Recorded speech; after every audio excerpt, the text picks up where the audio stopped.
একে ধরা যাবে না, তুমি তালোয়ার বের করো, কাম তামাম করো। আমার হুসাইন শুনে নিলেন, দাঁড়িয়ে গেলেন। এই মারওয়ান, এই মারওয়ানকে আমার নবী, মারওয়ানের যখন জন্ম হয়েছিল, কদিনের হয়েছিল, মারওয়ানের বাবা আমার দয়ার নবীর নিকটে নিয়ে গিয়েছিল মারওয়ানকে। আল্লাহর নবী নিজের পবিত্র জবান মোবারক থেকে কিছু চাবিয়ে দিয়েছিলেন, আর ওই মারওয়ানের মুখে তার বাবাকে দিতে বলেছিলেন আমার নবী। ওটা যখন দিয়েছিল তখন ওই মারওয়ান নালায় ফেলে দিয়েছিল, মুখ থেকে বের করে ফেলে দিয়েছিল। আমার নবী বলেছিলেন এটা গিরগিটের বেটা গিরগিট, বাস্তবে গিরগিট হয়ে গেছে। हजरत गिरामी, हे कौले मोहम्मद कौले खुदा, फरमान ना बदला जाएगा, बदलेगा ज़माना लाख मगर कुरान ना बदला जाएगा।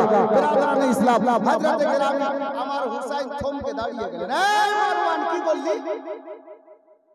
যেমনই হুসাইন দাঁড়িয়েছেন, এই মারওয়ান নামক লোকটা আমার হুসাইনের সামনে হুসাইনের বাবা হযরতে মাওলা আলীকে উল্টো পাল্টো ভাষায়, কটু কথা আরব ভাষায় গালাগালি করতে আরম্ভ করলেন।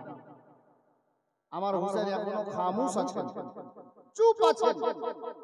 কথা বলতে বলতে এই মারওয়ান নিজের নাক পরিষ্কার করছে ডান হাতে। সুন্নাতের ডান হাতে তো নাক পরিষ্কার করে, বাম হাতে করে এই ডান হাতে আপনার নাক পরিষ্কার করছে। আমার হুসাইন ইবনে আলী বলছেন লা হাওলা ওয়ালা কুওয়াতা ইল্লা বিল্লাহ। এমন একটা লোকের সামনে আমি হুসাইন দাঁড়িয়ে আছি যে নিজের নাক পরিষ্কার করার ঢং জানে না, নিয়ম জানে না, তরিকা জানে না। আমার হুসাইন চুপচাপ ওখান থেকে খামোশ বেরিয়ে মেন গেটের বাইরে চলে গেলেন। আর যেমনই মেন গেটের বাইরে গেলেন, যে 20-22টা লোক দাঁড়িয়ে ছিল, এরা বলছে হুজুর কি খবর? বলে আরে কিছু না, হযরত আমিনা নবী ইন্তেকাল করেছেন সেই খবরটা। হুজুর আপনার মন খারাপ লাগছে? বলে আর কিছু না, চল যা হওয়ার হয়ে গেছে। কাউকে জানতে দিলেন না আমার হুসাইন 20-22টা লোককে সঙ্গে নিয়ে আবার মদিনা মুনাওয়ারাতে মসজিদে নববীতে বিরাজমান। বাবারা, ভাইরা, মা বোনেরা, এটা দিনের বেলার ঘটনা গো। দিনটা গেল, সব কথা আমার হুসাইন ইবনে আলীর মাথা থেকে চলে যাচ্ছে, কিন্তু এই কথাটা যায় না হাজিদের হাতে হাত কি করে দেওয়া যাবে। এই করে সন্ধ্যা হয়ে গেল, ওইদিকে গিরগিটের বেটা গিরগিট মারওয়ানের চক্রান্তে আবার আপনার কি বলে গভর্নর হাউসে একটা মিটিং হয়ে গেছে। হুসাইন ইবনে আলীকে আবার ডেকে পাঠানো যাক। আবার সন্ধ্যা বেলাতে দুটা লোক হুসাইনের দরবারে হাজির, আমার হুসাইনের দরজায় হাজির। হুসাইন ইবনে আলীকে ডাক দেওয়া হলো। আমার হুসাইন ইবনে আলী বাড়িতে ছিলেন, বেরিয়ে এলেন। আসসালামু আলাইকুম ইয়া ইবনে আলী। এখন তোমরা কে গো? বলে আমরা হলাম হুজুর সরকারি লোক, ওলীদ বিন উকবা আপনাকে ডেকে পাঠিয়েছে, আপনি চলুন। আমার হুসাইন বললেন এই সরকারি লোকেরা, ওলীদ বিন উকবার লোকেরা শোনো, তোমরা যাও, চলে যাও, ওলীদ বিন উকবাকে গিয়ে বলো আমি হুসাইনের নিকটে এখন সময় নাই রে, আজকে রাতের সময় চাইছি, আগামী সকাল বেলাতে আমি হুসাইন বলে দেব যে আমি ইয়াজিদকে নিজের ইমাম বলে মানব কিনা, তার হাতে মুরিদ হব কিনা, তার হাতের উপরে আমি আমার হাতটা রেখে বিক্রি হব কিনা, কাল সকালে খবর হয়ে যাবে। যেমনই বাবা এ কথা বলা, সরকারি লোকগুলো চলে গেল গভর্নর হাউসে। গভর্নর হাউসে চলে যাওয়ার পরে ওলীদ বিন উকবাকে যেমন বলল, ওলীদ বিন উকবা মেনে গেল। রাত তো হয়ে গেছে, সকাল হলেই খবর হবে, অসুবিধা কি, একটাই রাতের ব্যাপার। ওলীদ বিন উকবা মেনে গেল। বাবা ঠিক আছে, শূন্য রাত থাকতে দাও। এবার ওদিকে শান্তি। আমার হুসাইন ইবনে আলী রাদিয়াল্লাহু তাআলা আনহু, এবার বাবা এশার নামাজের টাইম হয়ে গেল। নামাজে এশা আদায় করার জন্য বাড়ি থেকে বেরিয়ে আমার নবীর মসজিদে নববী শরীফে গিয়ে হাজির হয়ে গেলেন। ইমাম হয়ে আমার মা ফাতেমার বেটা ইমামতির দায়িত্ব পালন করলেন, নামাজে এশা আদায় করলেন। আপনার সুন্নাত নফল পড়ে নেওয়ার পরে, ওয়াজিব আদায় করে নেওয়ার পরে আমার মাওলা হুসাইন রাদিয়াল্লাহু তাআলা আনহু সবাই বাড়ির দিকে চলতে আরম্ভ করেছেন। বাবা রাত হয়ে গেছে, আছে আমার হুসাইন ইবনে আলী একটা দোয়া করতে করতে আমার নবীর রওজা মোবারকে হাজির হলেন। নবীকে দিল থেকে সালাম জানালেন, নবীকে অন্তর থেকে সালাম জানালেন।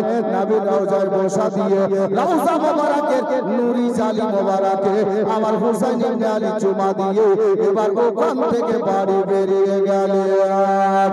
বাবারা, ভাইরা, মা বোনেরা, স্বাভাবিক কথা রে বাবা, এশার নামাজ আদায় হয়ে গেল, লোক বাবা বাড়ির দিকে যায়, রাত্রি 9টা হয়ে গেল, আর মার্কেটে যাবে না, সবাই বাড়িতে যাবে, বিবি বাল বাচ্চা নিয়ে আলোচনা করবে, খাবার খাবে, বিছানায় আরাম করবে, সকাল হলে আবার কাজ করবে, বেরোবে।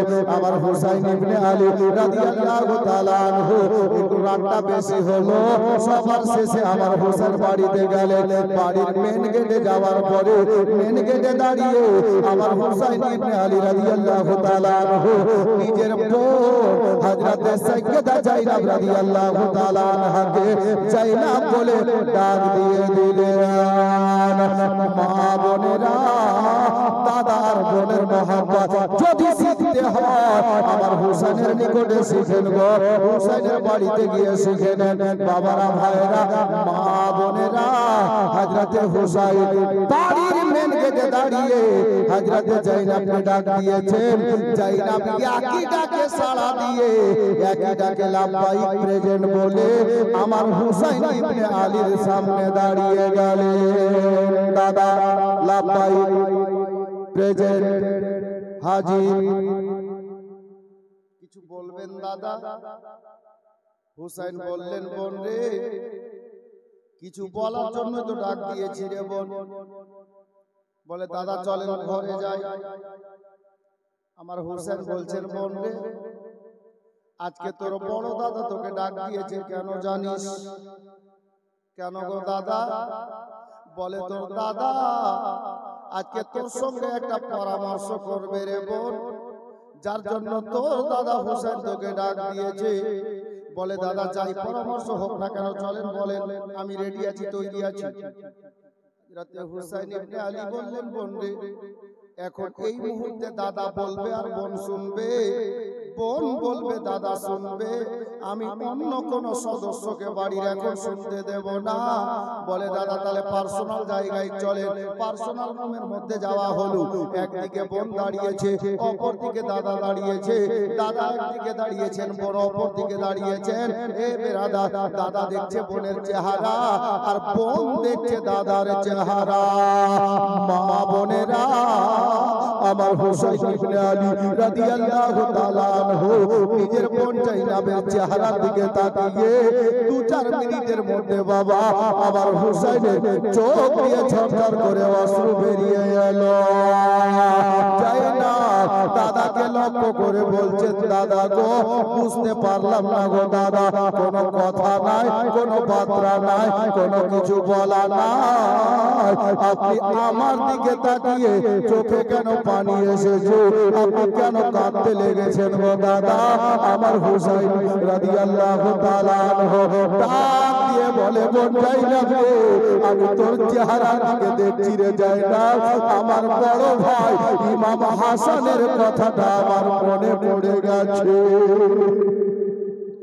আমার বড় দাদা হযরতে হাসানে মুজতাবা রাদিয়াল্লাহু তাআলা আনহু সব কথাটা স্মরণে চলে আসছে রে বোন। বলে, দাদা কি করে গো? বলে, বোন জাইনাবের জন্য আজকে যদি আমার বড় ভাই হাসান বেঁচে থাকতেন রে, আমি তোমাকে ডাক দিতাম না রে বোন।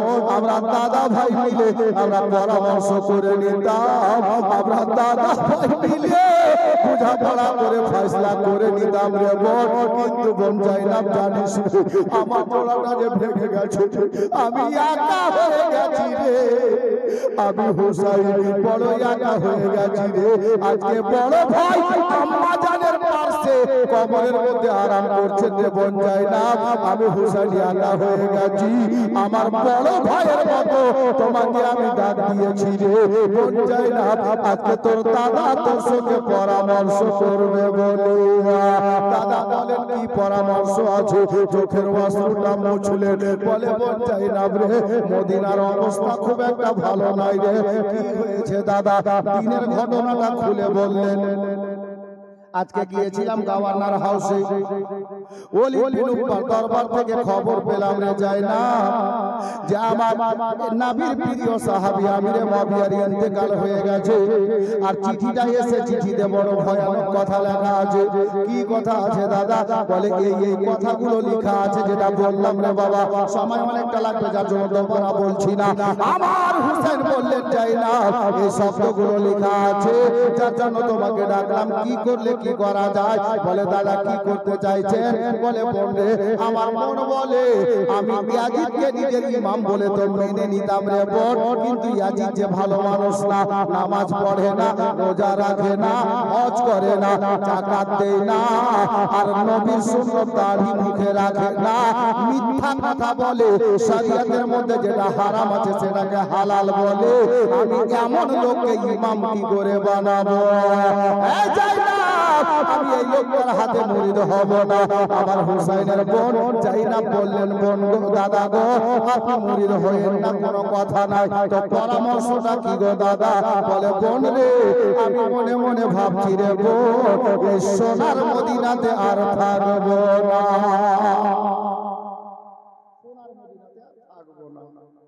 তো দাদা কেন থাকবেন না? বলে বোন চিঠির কথা তো বললাম, সোনার মদিনাতে থাকবো, আর যদি যুদ্ধের ঘোষণা করে দেয়, ওই যে লেখা ছিল শেষে, যদি যুদ্ধের ঘোষণা করে দেয়, তো জাইনাব তো আলীরই বেটি, খুন তো আলীরই আছে রবে। হযরতে জাইনাব বলছেন দাদা আপনি তাহলে যুদ্ধ করার ভয়ে মদিনা থেকে পালাবেন নাকি? আমার হুসাইন বলছেন নাউজুবিল্লাহ। আরে জাইনাব তুই জানিস কার সঙ্গে কথা বলছিস? এটা আলীর বেটা। জাইনাব বলছে দাদা আমি তো আলীরই বেটি। আহা জাজবা দেখেন, ইসলামের মহব্বত দেখেন। উনিও নিজের জাজবাতেই বলছেন, ইনিও জাজবাতে বলছেন, ইনিও মহব্বতে বলছেন, উনিও মহব্বতে বলছেন। হযরতে জাইনাব বলছেন দাদা তাহলে কি কেন ছাড়বেন মদিনা? মুরিদ হবেন না, ইমামের হাতে হবেন না, কিন্তু মদিনা কেন ছাড়বেন? আচ্ছা বলেন, এখানে একটা কথা ছোট্ট করে 2-4 সেকেন্ডের জন্য, আমরা সুন্নি মুসলমান পীরপন্থী মানুষ, আর পীর মুরিদিকে দেখে অনেক লোক জ্বলছে গো, এজিদের বংশধর। তো ওই এজিদের বংশধরকে বলো যে তোদের বাপ দাদার লিডার যে ইয়াজিদ নাম নালাই, ও তো মুরিদ করতে চেয়েছে আমার হুসাইনকে, তুই আবার কোন ক্ষেতের মুরিদ? পীর মুরিদি আজ নতুন না, 1400 বছর আগে থেকে আসছে রে ভাই। জি যাই হোক, হুসাইনকে জাইনাব বলছেন তাহলে মদিনা ছাড়বেন কেন? মুরিদ হবেন না হবেন না? আমার হুসাইন বললেন, বোন জাইনাব আমি মদিনা এই জন্য ছেড়ে দেব যে সোনার মদিনাতে আমি যুদ্ধ করব না, যদি যুদ্ধ করতে হয় তো বাইরে গিয়ে করব। কেন দাদা? বলে বোন জাইনাব রে, তুই বলছিস আমি হুসাইন ভয়ে মদিনা ছাড়তে চাইছি না, ভয়ে না রে বোন, তাহলে কারণটা একটু বলা যাবে দাদা? বলে যাবে রে বোন, বলতো রে বোন জাইনাব, এ মদিনাতে জান্নাতুল বাকির মধ্যে কবরস্থানের মধ্যে আমার ছোট বোনের কবর আছে, আমার ছোট ভাইয়ের কবর আছে, আমার খালু আপার কবর আছে, আমার নবীর 10,000 চাইতে বেশি সাহাবীর কবর আছে। এ জাইনাব জানিস রে, আমার নানীদের কবর ওই জান্নাতুল বাকি কবরস্থানে আছে। আর 2 জন খাস সাহাবী হযরতে ইয়ারেগার এবং হযরতে উমর আমার নবীর সঙ্গে নবীর পাশে রওজা শরীফের মধ্যে আরাম করছেন। সবথেকে বড় কথা হলো এটা যে আমার জান্নাত রানী মা ফাতেমা জান্নাতুল বাকি কবরস্থানে আরাম করছেন কবরের মধ্যে। এ জাইনাব সব চাইতে বড় কথা, এর চাইতেও বড় কথা হলো এটা, গুম্বাদে খাজরার নিচে আমার মায়ার নবী আরাম করেন।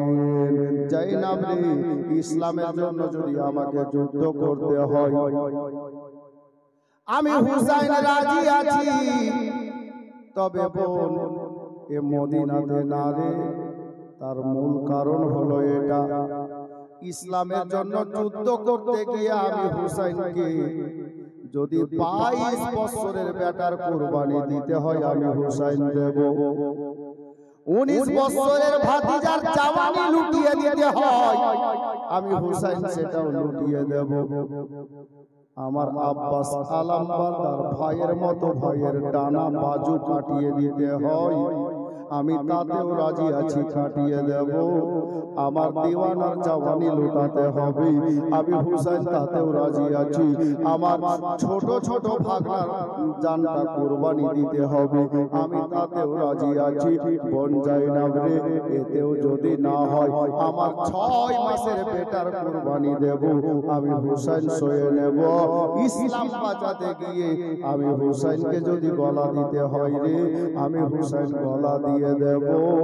আর আল্লাহর কোরআন আমি পড়েছি, আল্লাহ কোরআনে বলেছেন ইন্নাল্লাহা মা'আস সাবিরিন, যারা সবর করে থাকে আমার আল্লাহ নিশ্চয় সবরকারীদের সঙ্গে রয়েছে।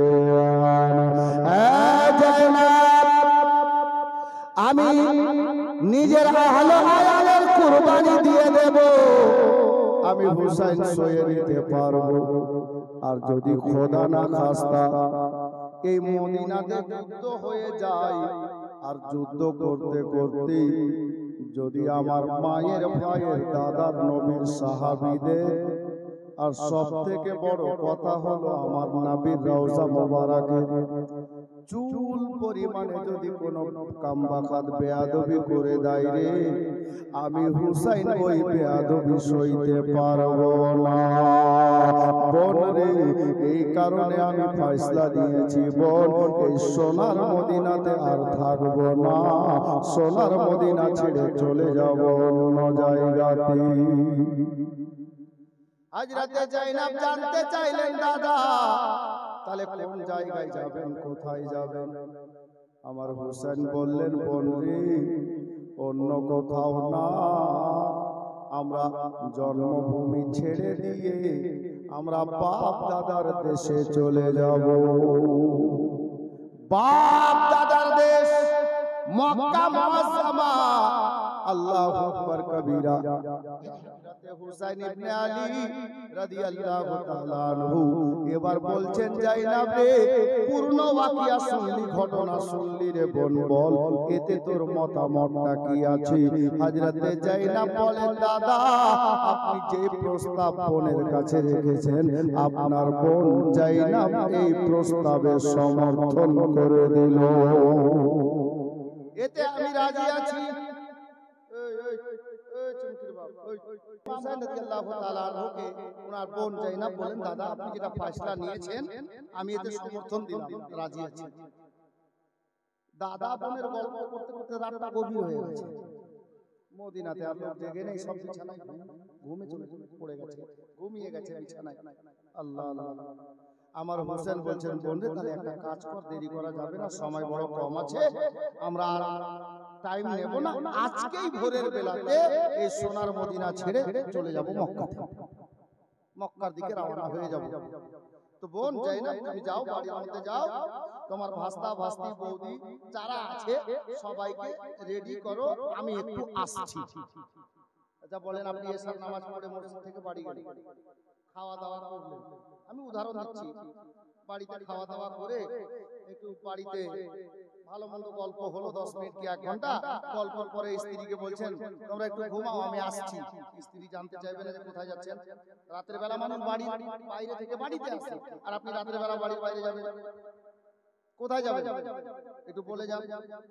আপনি বলে দিবেন যে হাজি সাহেবের সঙ্গে একটু গল্প করতে যাচ্ছি, ঠিক আছে তাহলে যান। হযরতে জাইনাব কে আমার হোসেন বলছে তুমি বাড়ির মধ্যে যাও আর সবাইকে তৈরি করো, আমরা আজকে ভোর বেলাতে মদিনা ছেড়ে যাব, আমি আসছি। হযরতে জাইনাব বলছেন দাদা রাত গভীর হয়ে গেছে, আপনি আমাকে বলছেন সবাইকে তৈরি করতে, আর আপনি কোথায় যাবেন? আল্লাহ। আমার হুসাইন ইবনে আলী রাদিয়াল্লাহু তাআলা আনহু জাইনাবকে ডাক দিয়ে বলেন বোন জাইনাব জানিস রে এ মদিনায় এমন একটা জায়গা রে আমার নবীর ফরমান আছে, নবীর দরবারে যেই ফেরেশতা একবার হাজিরি লাগিয়ে দেবে কিয়ামতের সকাল পর্যন্ত আর দ্বিতীয়বার আসার সুযোগ পাবে না। যেই মদিনাতে 24 ঘন্টা আল্লাহর রহমতের বৃষ্টি বর্ষণ হয় রে। এই জাইনাব জানিস রে বোন, এ মদিনাতেই যে তোর দাদা হুসাইনের জন্ম রে। আমার আকা মাওলার সোনার মদিনা, গুম্বাদে খাজরা মদিনাতে, কাবারও কাবা মদিনাতে। আমি হুসাইন আজকে জন্মভূমি ছেড়ে দেব রে বোন। এ জাইনাব জানি না বেঁচে থাকলে মদিনাতে আবার হাজিরি হবে রে, আর নইলে এটাই শেষ হাজিরি হবে জীবনে। এ জাইনাব যা বোন যা, তুই বাড়িতে সবাইকে তৈরি কর রে। আমি তোর দাদা হুসাইন একটু নবীর রওজাতে যাব রে। আমার নবীর রওজার জালি ধরে একটু কাঁদবো রে। আমার জীবনের মতো শেষ সালাম আমার মায়ার নবীকে আমি হুসাইন জানাবো। মন ভরে নবীকে সালাম করবো রে। যা বোন জাইনাব তুই সবাইকে রেডি কর, আমি তোর দাদা আসছি। এই বলে আমার ইমাম হুসাইন রাদিয়াল্লাহু তাআলা আনহু বাড়ি থেকে বেরিয়ে আমার মসজিদে নববী শরীফে আমার বিশ্ব নবীর দরবারে আকাশে নবী পাকের রওজাত পৌঁছে গেলেন বাবা। আর আমার হুসাইন নবী পাকের রওজার জালি ধরে কাঁদছেন আর আমার নবীকে সালাম জানাচ্ছেন। আসসালাতু ওয়াসসালামু আলাইকা ইয়া রাসূলুল্লাহ, আসসালাতু ওয়াসসালামু আলাইকা ইয়া হাবিবাল্লাহ। নানা গো, আপনার নাতি হুসাইনের শেষ সালামটা কবুল করেন ইয়া রাসূলুল্লাহ। আপনার নাতি হুসাইন আজকে সোনার মদিনা ছেড়ে দেবে নবী গো। আপনার নাতি বাধ্য হয়ে গেছে, মজবুর হয়ে গেছে মদিনা ছাড়তে। নবী গো, আপনার নাতি হুসাইনের সালামটা কবুল করে নেন ইয়া রাসূলুল্লাহ। যদি বেঁচে থাকি দেখা হবে, আর নইলে কাল হাসরের ময়দানে দেখা হবে নবী গো। আমি হুসাইন চলে যাচ্ছি, আমার জন্য দোয়া করবেন হুজুর। তবে নবী গো, আমি হুসাইন ওয়াদা করছি ইয়া রাসূলুল্লাহ, ইসলাম বাঁচাতে গিয়ে আমি হুসাইনকে যদি গলা কাটাতে হয়, আমি হুসাইন গলা কাটিয়ে দেব, ইসলামের পতাকা নিচা হতে দেব না। মায়ার নবীর দরবারে আমার হুসাইন ইবনে আলী সালাম জানালেন বাবা। বাংলা কবি সালাম দেওয়াটাকে এই মতো করে কলমে ডগায় তুলে ধরেছিলেন বাবা। কি জানেন হুসাইন সালাম জানাচ্ছিলেন ছন্দে, কিভাবে শুনুন। ও দয়াল নানা জান, ও গো সরওয়ারে মদিনা, তোমার হুসেন হইল ওই যে কারবালা রওয়ানা, তোমার হুসেন হইল ওই যে কারবালা রওয়ানা। আখেরি সালাম লাও গো নানা, ছেড়ে যাই সোনার মদিনা। আখেরি সালাম লাও গো নানা, ছেড়ে যাই সোনার মদিনা। প্রাণ ভরে দেখে নাও গো, আর যে দেখা হবে না। প্রাণ ভরে দেখে নাও গো, আর যে দেখা হবে না। ভাই ভাইয়ের সঙ্গে বলতে নাই, শিখেন হুসাইনের কাছে। হুসাইন কি বলছেন? আল্লাহ আল্লাহ। ভাই জান ইমাম হাসান, আমার নবীকে বলছেন হুসাইন, ইয়া রাসূলুল্লাহ আমার ভাই জান, বড় ভাই। ভাই জান ইমাম হাসান ছিলেন আমার জানের জান। ভাই জান ইমাম হাসান ছিলেন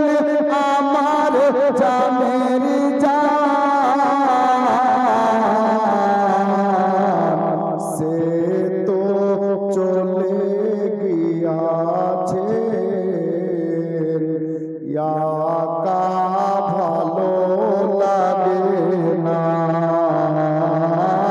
সে তো চলে গিয়াছে, একা ভালো লাগে না।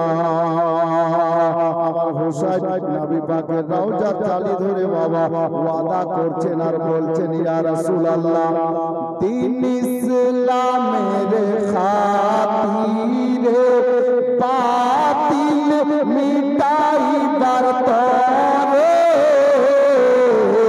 ইসলামের খাতিরে বাতিল মিটাইবার তরে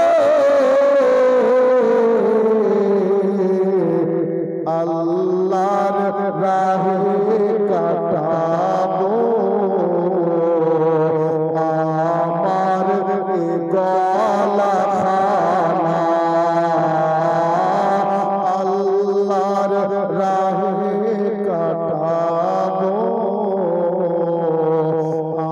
আমার গলা খানা। বাবা ভাইরা মা বোনেরা, আমার হুসাইন ইবনে আলী নবীর রওজার চালি ধরে ওয়াদা করলেন, ইয়া রাসূলুল্লাহ, ইয়া হাবিবাল্লাহ নবী গো, ইসলামের খাতিরে আমি হুসাইন প্রয়োজনে গলা কাটাবো, ইসলামের পতাকা নিচা হতে দেব না। এই বলে আমার নবীকে সালাম জানালেন, হুজুর আমি চলে গেলাম, আপনি দোয়া করবেন নানা যান, আর দেখা হবে কি না জানি না। এই বলে রাতের বেলাতে হাজী সাহেবদেরকে জিজ্ঞাসা করবেন, বাবা আমার নবী দরবারে সালাম জানিয়ে যখন বাবু সালাম গেটের বাইরে যাবেন, বাবু সালাম গেট দিয়ে বাইরে গিয়ে দাঁড়াবেন, ঠিক 1 থেকে 150 মিটার দূরে একটা শত শত বিঘার কবরস্থান নজরে পড়বে। আজও কবরস্থানটা আছে রে বাবা, যে কবরস্থানের নাম কিতাবে লেখা আছে জান্নাতুল বাকি। বাবারা ওই জান্নাতুল বাকি কবরস্থান গো, আমার হুসাইন নবীর রওজা মোবারকে সালাম জানিয়ে নবীকে সালাম করে বাবু সালাম গেটের সামনে এসে দাঁড়ালেন। আর যেমনই বাবা দাঁড়িয়েছেন গো, গভীর রাতে আমার হুসাইন নিজের নজরটা উপরে করেছেন, আল্লাহু আকবার কবীরা। কি নজরে পড়লো জানেন গো? ছোট ভাইয়ের কবর নজরে পড়ে গেল, ছোট বোনের কবর নজরে পড়ে গেল, বড় দাদার কবরে নজরে চলে এলো গো। আমার হুসাইন ওখানে দাঁড়িয়ে যেমনই কবরস্থানের দিকে নজর করেছেন, সব থেকে বড় কথা, জনম দুঃখিনী গর্ভধারিণী জান্নাত রানী নবী নন্দিনী আমার ইমাম হুসাইনের জননী আমার মা ফাতেমার কবরটা নজরে পড়ে গেল। বাবারা, এমন কোন ছেলে আছে গো, পাথরের মতো দিল যদি থাকে আর মায়ের কবর যদি নজরে পড়ে রে বাবা, তার অন্তরটা ফেটে যাবে গো। তাকে জিজ্ঞেস করেন যার মা কবরে চলে গেছে, মা কি জিনিস ওই লোকটা এখন ভালো করে বুঝতে পারছে রে বাবা। আমার হুসাইন রাদিয়াল্লাহু তাআলা আনহু ওখানে দাঁড়িয়ে বাবা নজর চলে গেছে আম্মা জান জান্নাত রানীর কবর শরীফের দিকে। আমার হুসাইন আর বাবা ডানে বামে যেতে পারলেন না গো, বাড়ি যাওয়া হলো না। আমার হুসাইন মায়ের কবর নজরে পড়েছে, এক পা দুপা করতে করতে ওই জান্নাতুল বাকি কবরস্থানের মধ্যে আমার হুসাইন গিয়ে পৌঁছে গেলেন। মামার কবর জিয়ারত করলেন, ছোট ভাইকে সালাম জানালেন, বোনের কবর জিয়ারত করলেন। আমার নবীর তৃতীয় খলিফা হযরত ওসমান গনি জিন্নুরাইন রাদিয়াল্লাহু তাআলা আনহু উনার কবর শরীফটা জিয়ারত করলেন। বাবা আমার নবী পাকের বার্ধাঙ্গিনীগণ, আমার মা আয়েশা ওই কবরস্থানে আরাম করছেন, হযরতে হাফসা ওই কবরস্থানে আরাম করছেন। বাবা নবী পাকের অর্ধাঙ্গিনীগণ মানে আমার নবীর নাতি হুসাইনের নানীগণ কবরস্থানে আছেন বাবা। উনাদের কবরগুলো জিয়ারত করে অবশেষে এক পা দু পা করতে করতে বড় ভাই ইমাম হাসানের কবরের কাছে হাজির হয়ে গেলি। এ বাবারা, যাদের বড় ভাই কবরে চলে গেছে শুনেন গো, আবার হুসাইনের পাক বড় ভাইয়ের কবরের কাছে দাঁড়িয়েছেন আর বড় দাদাকে বড় ভাইকে সালাম জানাচ্ছেন। দাদা গো, ও গো হাসানে মুজতাবা, আপনি যে আমাকে একা করে দিয়ে মায়ের পাশে কবরের মধ্যে আরাম করছেন, দাদা আপনার ছোট ভাই যে একা হয়ে গেছে। দাদা গো, আপনার হুসাইন বড় একা হয়ে গেছে। আজকে আপনার ছোট ভাই হুসাইন মদিনা ছেড়ে দেবে দাদা, জানি না আর কবরের কাছে আসতে পারবো কিনা, আপনাকে সালাম জানাতে আসতে পারবো কিনা। দাদা গো, আজকে যদি আপনি বেঁচে থাকতেন দাদা, আমরা দাদা ভাই মিলে পরামর্শ করে একটা ফয়সালা নিতাম দাদা। তবে আপনি যে চলে গেছেন, আরাম করছেন কবরে গো, ও গো দাদা যান, আপনার ছোট ভাই হুসাইনের শেষ সালামটা কবুল করেন দাদা। এটাই হচ্ছে আপনার ভাইয়ের শেষ সালাম জানানো গো, আর আপনার কবরের কাছে হয়তো আসা হবে না। জানেন গো দাদা, এই সোনার মদিনাতে আমাদের জন্ম গো, আপনি তো মদিনাতে শুয়ে থাকলেন আর আমি মদিনা ছেড়ে আজকে মক্কা চলে যাব দাদা। দাদা আপনার ভাই হুসাইনের সালামটা কবুল করে নেন। এই মতো করে বড় ভাইকে সালাম জানিয়ে দুই কদম আগে চলে গেলেন বাবা। বেশি না রে বাবা, মাত্র দুটা কদম আগে যেমন পারলেন আমার জান্নাত রানী মা ফাতেমার কবরখানা। বাবারা, নিজের আম্মা জানের কবরের পায়ের কাছে গিয়ে আমার হুসাইন দাঁড়িয়ে গেছে। এ বাবারা, এমন কোন ছেলে আছে মায়ের কবরের কাছে দাঁড়িয়ে তার মনটা ফাটবে না, তার বুকটা ফাটবে না গো। আমার হুসাইন দাঁড়িয়েছে, পশু পাখি বিছানায় ঘুমিয়ে গেছে, নিজের পাশায় ঘুম চলে গেছে। আমার হুসাইন ইবনে আলী এহেন ভোরের আপনার রাত্রি বেলাতে গভীর রাতে আম্মা জান মা ফাতেমার কবরের কাছে দাঁড়িয়ে কাঁদছেন। আম্মা গো, ও গো আমার আম্মা জান, আমি বড় একা আম্মা। আপনার বেটা সকাল সন্ধ্যা আপনার কবরের কাছে আসতো, আপনাকে সালাম জানাতো মা। আজকে আপনার বেটা হুসাইন মদিনা ছেড়ে দেবে। আম্মা গো, আর হয়তো আপনার কবরের কাছে আপনার বেটা এসে দাঁড়াতে পারবে না। ও গো আম্মা জান, আপনার বেটা হুসাইনের সালাম কবুল করে। আম্মা গো, আপনার বেটা হুসাইনকে বিদায় দেন গো আম্মা। আপনার বেটা আজকে মদিনা ছেড়ে মক্কা চলে যাবে। বাবারা, আমার মা বোনেরা গো, হায় রে মা, আমার মা ফাতেমার কবরের পাশে বেটা কাঁদছেন গো। আল্লাহর ওয়াস্তে, আল্লাহর হুকুমে গায়বী আওয়াজ ভাসতে আরম্ভ হলো রে বাবা। এ বেটা হুসাইন, কাঁদিস না বেটা, কাঁদিস না রে, আমি তোর মা কবরে স্থির থাকতে পারি না। কাঁদিস না বেটা, আমি তোর মা কবরে স্থির থাকতে পারি না রে। যা বেটা যা, আমি তোর মা তোকে বিদায় জানাচ্ছি রে। বেটা যা রে, আমি এখন কবর থেকে উঠে আসলাম না রে বেটা। তবে কারবালার ময়দানে যে জায়গায় শহীদ হয়ে তোমার দেহখানা পড়ে থাকবে রে বেটা, আমি তোমার মা জায়গাখানা ঝাড়ু দিতে আসবো বেটা। বাবারা গো, কোন বেটা আছে স্থির থাকতে পারবে গো? মায়ের কবর থেকে আল্লাহর হুকুমে আওয়াজ বেরিয়ে আসছে, আওয়াজ আসছে, বেটা রে, যেই দিন কারবালাতে তুমি যুদ্ধ করবে বেটা, তোমার দেহখানা শহীদ হওয়ার পরে যে জায়গায় পড়ে থাকবে রে, আমি তোমার মা জায়গাখানা ঝাড়ু দিতে আসবো বেটা। বেটা রে, ওই নরম শরীর খানাতে, যে শরীরে আমার নবীর ঠোঁট লেগেছে, ওই বদন খানাকে জালিমের দলেরা ক্ষত বিক্ষত করে দেবে, জখমি করে দেবে।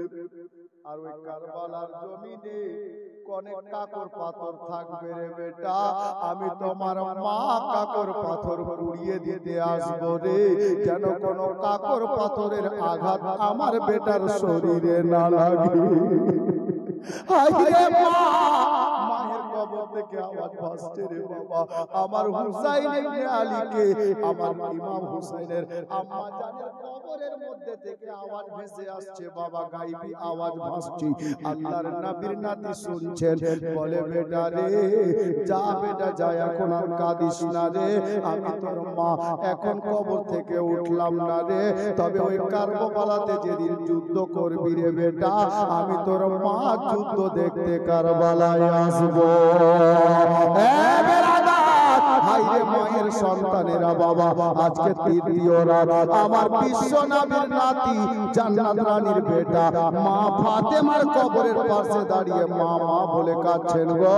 এমন একটা লোক আছে রে বাপ, আল্লাহর নবীর মাহফিলে আমি একটা লোককে বলবো নিজের মায়ের নামে 500 টাকা দিতে পারবেন, এরকম কোন দাদা ভাই আছে? কোন চাচা আছে? কালেকশনের রাত আজকেও না, তবে আমি দুয়ার জন্য চাইছি। আমার হুসাইন মায়ের কবরের পাশে দাঁড়িয়ে কাঁদছেন, আল্লাহ পাক হুসাইনের কান্নার বদৌলতে আপনার মাকে যেন জান্নাতবাসী করে দেন, হুসাইনের ওসিলাতে, আমার আলে নবীর ওসিলাতে, আওলাদে আলীর ওসিলাতে আপনার মা যেন জান্নাতবাসী হয়। একটা কোন দাদা ভাই আছে নবীর মাহফিলে বসে নবীর দিওয়ানা হয়ে মায়ের মহব্বতে 500 টাকা দেওয়ার জন্য দিতে পারবেন? মাত্র একজন। যদি থাকে তো একটু হাতটা দেখান তো ভাই, না আছে কালকে দিয়ে দিয়েন, কোনো অসুবিধা নেই, একটু হাতটা দেখান, শুধু দুয়ার জন্য চাইছি। জানি না কার কার মা কবরে চলে গেছে গো, কার মা কবরে শাহিদা।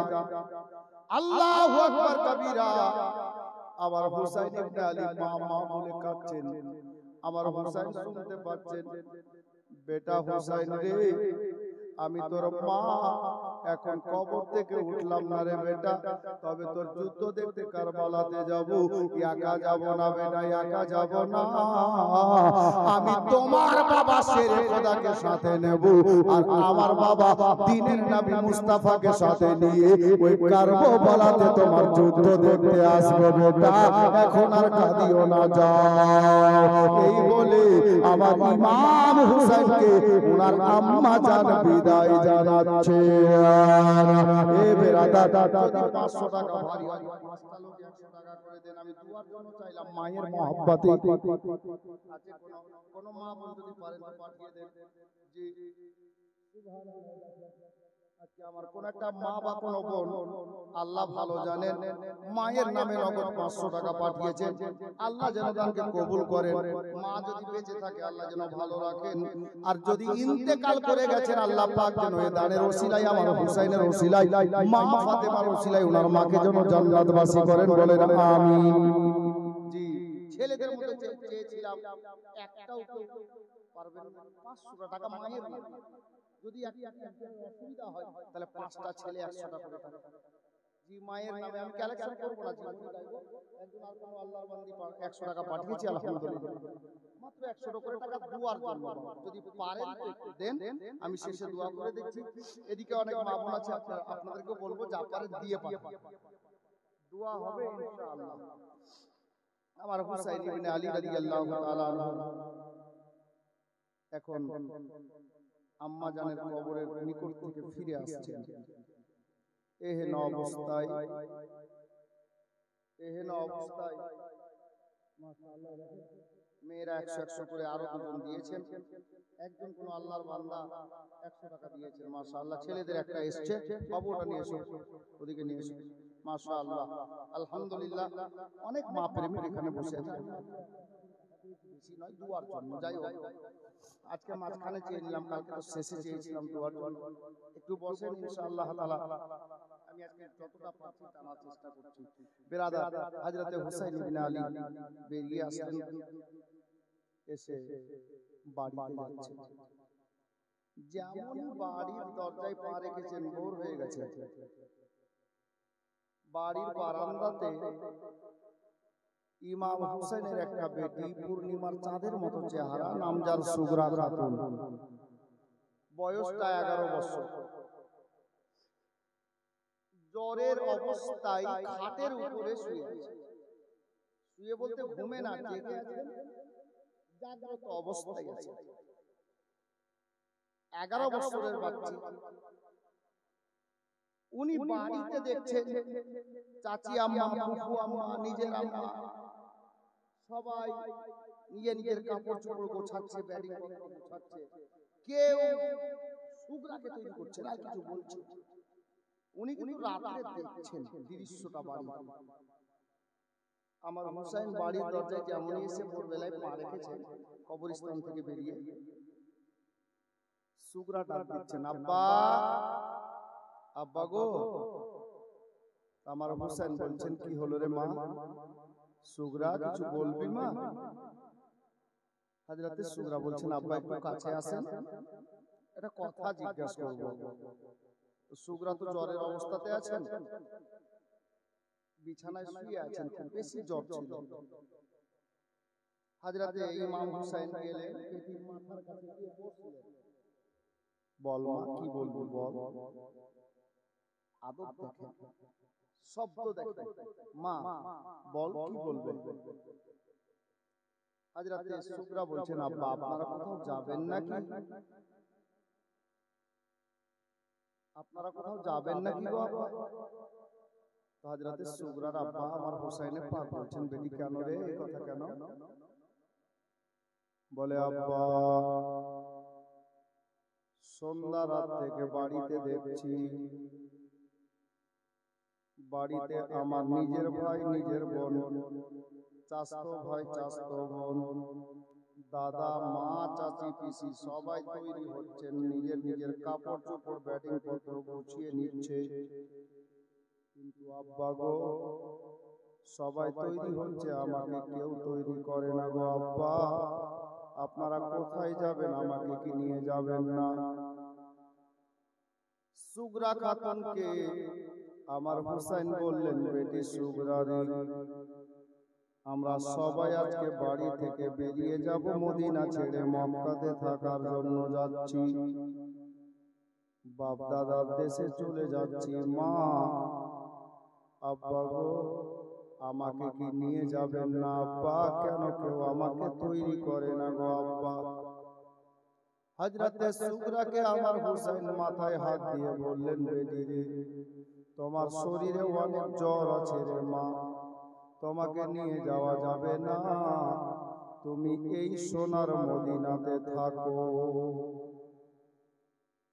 বাবারা গো, 11 বছরের বাচ্চা কত বড় হবে রে বাবা। মা চলে যাচ্ছে, বাবা চলে যাচ্ছে, দাদা চলে যাচ্ছে, বোন চলে যাচ্ছে। আমার সুগরা খাতুন বলছেন, আব্বা গো, পরিবারের সবাই তো চলে যাচ্ছে, মা বাবা ভাই বোন দাদা সবাই চলে যাচ্ছে, চাচি আম্মা ফুফু আম্মা কেউ বাড়িতে থাকবে না। আব্বা গো, আপনি আমার কাছে থেকে যান, সবাইকে যেতে দেন আব্বা। আমার সুগরা খাতুনের আব্বা বললেন, বেটি রে, আমাকে কেন তুমি থাকতে বলছো মা? সুগরা খাতুন বলছেন, আব্বা গো, আপনিও যদি চলে যান গো আব্বা, এ বাড়িতে আমার কিছু দরকার পড়বে, আমি কারে আব্বা আব্বা বলে ডাক দেব? বাড়ির বাহির থেকে এসে আমাকে মা বলে কপালে চুমা খেয়ে দেবে, আমি কারে আব্বা বলে ডাকবো? আমাকে বেটি বলে কে ডাক দেবে আব্বা? তার জন্য আপনাকে বলি আব্বা গো, সবাই যাচ্ছে, যেতে দেন আব্বা, আপনি দয়া করে আমার কাছে থেকে যান আব্বা। আমার যদি জ্বরটা বেড়ে যায়, অসুস্থতা বেড়ে যায় আব্বা, আমাকে ডক্টরের কাছে কবিরাজের কাছে কে নিয়ে যাবে আব্বা গো? আপনি থাকেন, সবাইকে যেতে দেন আব্বা। আমার হুসাইন চোখের পানি ছেড়ে দিয়েছে, বেটিকে সিনায় লাগিয়ে বলছে, মা রে এ বেটি সুগরা, ড্রাইভার ছাড়া গাড়ি চলে না রে মা, বাচ্চা ছাড়া দেশ চলে না, সর্দার মহল ছাড়া যেমন পাড়া চলে না। বাবারা গো, আমার হোসেন বলছেন বেটি রে, আজকে সোনার মদিনা থেকে যে দুটা ফুটা কাফেলাটা মক্কাতে যাবে, এই কাফেলার সর্দার ড্রাইভার হলো তোর বাবা হোসাইন। বেটি রে, তোর বাবা থাকলে চলবে না রে মা, তোর বাবা থাকলে দেখাশোনা করে কাফেলাটা নিয়ে যাবে কে? এ বেটি সুগরা, তোর বাবা হোসেন চলে যাচ্ছে রে, তোর বাবাকে থাকতে বলিস না রে মা। আবার সুগরা খাতুন বলছেন আব্বা, তাহলে আমি কারে আব্বা বলে ডাকবো, আমি কারে বাবা বলে ডাকবো? আবার হোসেন বলেন বেটি রে, ও বেটি সুগরা, আমি তোর বাবা চলে যাচ্ছি রে মা, ওই দেখ সোনার মদিনাতে, ওই দেখ সোনার মদিনাতে আমি তোর আব্বা, আমি রেখে যাচ্ছি কাবার ও কাবাকে, আমি রেখে যাচ্ছি দয়ার নবীকে। এ বেটি সুগরা রে, আমার নবীর রওজা এমন একটা জায়গা রে, সুগরা মনে রাখ মা, যখন আব্বা বলে মনে পড়ে যাবে, যখন বাবার কথা মনে পড়ে যাবে রে, তুমি আমার দয়ার নবীর রওজা মোবারকে যাবে বেটি, আমার আল্লাহ তোমার অন্তরে শান্তি দান করবে। এ বেটি সুগরা, আমাকে যেতে দেওয়ার বাধা দিও না মা। আমার সুগরা খাতুন বললেন আব্বা ঠিক আছে যান, তবে একটা কথা বলি। কি কথা গো বেটি, কি কথা রে মা?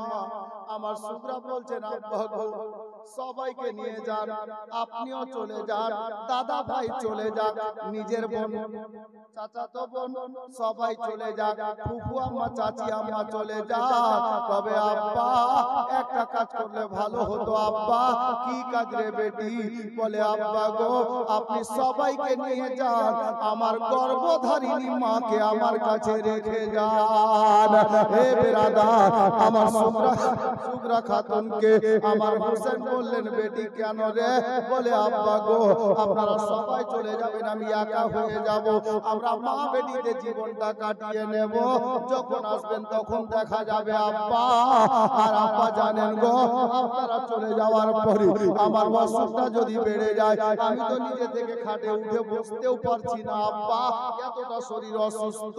আপনি চলে যাওয়ার পরে আমার অসুস্থতা যদি বেড়ে যায় গো আব্বা, আমাকে বিছানায় উঠিয়ে বসাবে কে? আমার 30 নাই গলা শুকিয়ে গেলে আমাকে পানি পিয়ালাতে করে পান করাবে কে? আব্বা গো, সবাইকে নিয়ে যান, আমার আম্মা জানকে, আমার গর্ভধারিণী মাকে আমার কাছে রেখে যান। আমার সুগরার আব্বা বলছেন বেটি, তোমার এই কথাটা আমি রাখতে পারছি না মা। আব্বা কেন? বলে বেটি, তোমার মায়ের কোলে একটা তোমার ছোট করে কদিনের ভাই আছে, যার নাম হলো হযরতে ইমাম আলী আসগর রাদিয়াল্লাহু তাআলা আনহু। এ বেটি সুগরা রে, তোর মাকে যদি রেখে যায়, তোর ভাই তো এখন দুনিয়ার কোনো খাবার খায় না রে, তোর ভাই মায়ের স্তন পান করে রে বেটি। এ বেটি সুগরা, অতএব তোর মাকে রেখে যাওয়া হবে না বেটি রে। তবে একটা কথা রে মা। কি কথা গো আব্বা? বাড়ির দরজা থেকে কবরস্থানটা দেখতে পাওয়া যাচ্ছে রে বাবা।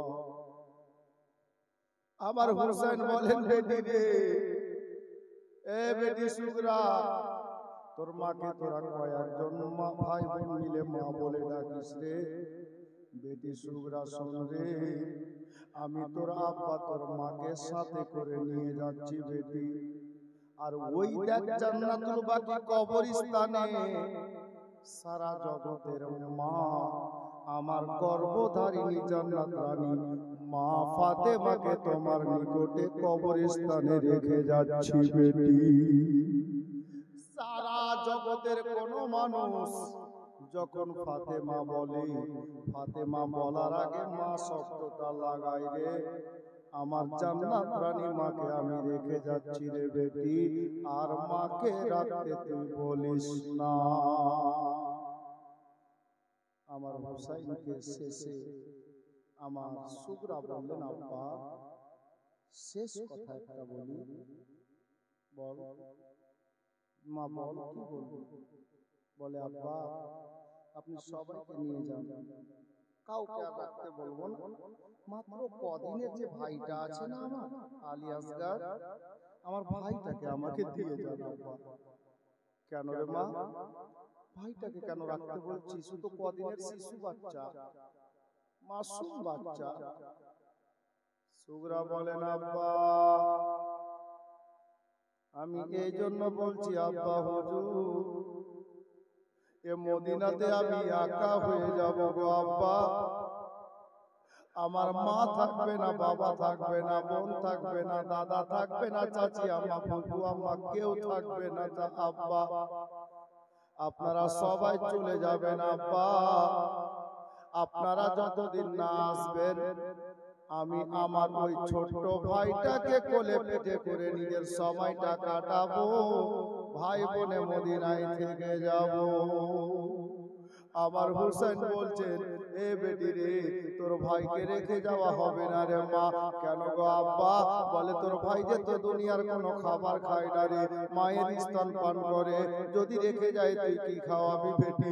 তবে বেটি সুগরা শোন রে, আমি তোর আব্বা তোর ছোট ভাইকে আমার সাথে নিয়ে যাচ্ছি রে, আর আমার ছোট ভাই ইমাম মহসিনকে জান্নাতুল বাকি কবরস্থানে রেখে যাচ্ছি বেটি। আমি তোর বাবা তোর ছোট ভাইকে নিয়ে গেলাম, আমার ছোট ভাইকে তোর কাছে মদিনাতে রেখে গেলাম মা, আর ভাইকে রাখতে বলিস না বেটি।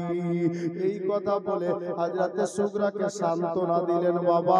তবে সাথে সাথে হুসাইন বলেছিলেন, এ বেটি সুগরা এখন থাকো, আমরা মক্কাতে যাওয়ার পরে 2-1 সপ্তাহ যাওয়ার পরে আমরা দেখবো, আজ আমি চিন্তা ভাবনা করে দেখবো, তোমার দাদা আলী আকবরকে ঘোড়া নিয়ে পাঠিয়ে দেব মদিনাতে।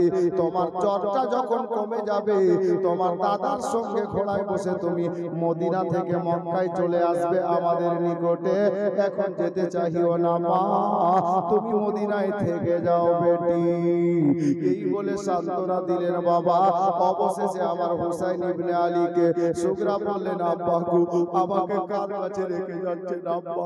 আমি যে একা হয়ে গেলাম গো, কারে মা বলে ডাকবো? আমার মাথায় কে হাত বোলাবে? আমাকে পানিকে পান করাবে? আমার কার সাহারাতে থাকবো? এক কথায় বলি, আমার হুসাইন বললেন, আল্লাহর ওয়াস্তে রেখে যাচ্ছি। তবুও বাবা কিতাবে লেখা আছে, আমার হুসাইন ইবনে আলী ওই ভোরের বেলাতে বাবা, আমি প্রথম রাতে বলেছিলাম, আমার ইমাম হুসাইনের একটা নানি আমার নবীজার হাতে মাটি দিয়েছিলেন বাবা, যিনার নাম উম্মে সালমা রাদিয়াল্লাহু তাআলা আনহা। উনি বেঁচে ছিলেন মদিনাতে। আমার বিশ্ব নবীর নাতি হুসাইন ইবনে আলী রাদিয়াল্লাহু তাআলা আনহু নিজের নানি জানকে ভোরবেলায় বাড়িতে ডেকে আনলেন বাবা, আর বললেন, নানি গো, আমার বেটি সুগরা থাকলো, আপনার হাতে সঁপে দিলাম, আপনি এর দেখাশোনা করবেন নানি জান, আপনার আঁচলের ছায়ায় ঢেকে রাখিয়েন নানি গো। আমি চলে গেলাম, যদি বেঁচে থাকি দেখা হবে, আর নইলে হাসরের মাঠে দেখা হবে। এই বলে হুসাইন বাড়ি ছাড়ছেন বাবা, পরিবার বর্গকে নিয়েছেন। 6 মাসে আপনার কি বলে 2-4 দিনের বাচ্চাও আছে, 7 বছরের বাচ্চাও আছে, 8 বছরের বাচ্চাও আছে, 6 বছরের ছেলে আছে, 19 বছরের জওয়ান আছে, আপনার কি বলে 22 বছরের জওয়ান আছে, 14 বছরের ছেলে আছে। এই ধরনের ছেলেদেরকে নিয়ে নিজের আহলে আয়ালকে সাথে করে নিয়ে বাবা মদিনা থেকে নিজের বাড়ি থেকে কাফেলা বেরিয়ে গেল। এ বেরাদার, বাড়ি থেকে বেরিয়ে মক্কার পথে যেমন চলতে আরম্ভ করেছেন, 2-4 কদম চলেছেন, নবী সাহেব গুম্বাদে খাজরা সামনে রে বাবা। সারা বিশ্বের দিওয়ানারা এটাই চাই যে আমার মৃত্যু যেন গুম্বাদে খাজরার আশেপাশে হয়। আল্লাহ আল্লাহ, আমার হুসাইন দাঁড়িয়ে গেছে কাফেলা নিয়ে গুম্বাদে খাজরার দিকে। আমার হুসাইনের নজর চোখ দিয়ে ঝরঝর করে মোতির ঝর্ণার মতো মতির দানার মতো ঝর্ণার পানির মতো বাবা অশ্রু মোবারক বেরোচ্ছে গো। আমার নবীর গুম্বাদে খাজরার দিকে তাকাচ্ছেন, আবার হুসাইন কাঁদছেন, লাল আর সোনার মদিনাতে রইতে পেলাম না। দয়ার নবীকে লক্ষ্য করে ডাক দিয়ে বলেন, নবী গো আমি হুসাইন বেরিয়ে গেলাম হুজুর, আর মদিনায় রইতে পেলাম না, মদিনা ছেড়ে দিতে বাধ্য হলাম, না না জান আমি চলে গেলাম, আমার জন্য দোয়া করিয়েন না না। এ ব্রাদার, ওইদিকে বেটিকে ছেড়ে যাচ্ছে, এইদিকে মায়ার নবীর রওজা ছেড়ে যাচ্ছে। এ ব্রাদার, হুসাইন ইবনে আলী রাদিয়াল্লাহু তাআলা আনহু মদিনা ছেড়ে মক্কা যাচ্ছেন বাবা। এই জন্য শায়ের লিখেছিলেন কি জানেন? ইমাম হোসেন মক্কা শহর হলেন রাওয়ানা। ইমাম হোসেন মক্কা শহর হলেন রাওয়ানা। প্রাণের বেটি সুগরাকে ইমাম সঙ্গে নিলেন না। ইমাম হোসেন মক্কা শহর হলেন রাওয়ানা। গুম্বাদে খাজরাকে সামনে করে হুসাইন দাঁড়িয়ে আছেন। তখন কি বলছে কবি জানেন? ইমাম হোসেন রওজা পাকে হইলেন হাজির, হইলেন হাজির। মনে প্রাণে নিয়ে ব্যথা দেন নবীকে খবর, নবীকে খবর। ও গো নানা এই মদিনাতে, ও গো নানা এই মদিনাতে আর রইতে পেলাম না। ইমাম হোসেন মক্কা শহর হলেন রাওয়ানা।